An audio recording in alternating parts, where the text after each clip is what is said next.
جرس الكنيسة رن وحسيت إني كسلان، وشيء بيقول لي كن يا حبيبي انت تعبان، دي الكنيسة مليانة والخدمة مش هتطير.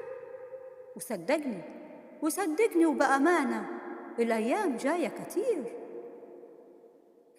أتاريه كان الشيطان معرفش ازاي طوعته، شافني ضعيف الإيمان، يا ريتني ما كنت سمعته.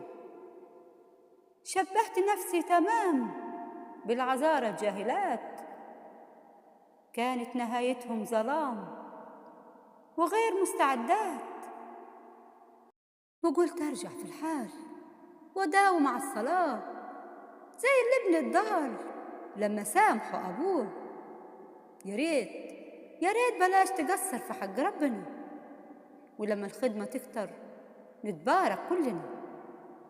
ما تقولش يوم أجازتي أنا حر وطليق أنام وأصحى براحتي، لا مش هو ده الطريق. قوم وما تكسلش وخليك مستعد، الموت ما بيتأجلش، مش هينفعك العند. لو مشتاق للأبدية صلي وصوم باستمرار، دي نصيحة من سعدية وبجد مش هزار. كلمات الشاعر الفنان الجميل أشرف مفيد. شكرا لحسن استماعكم.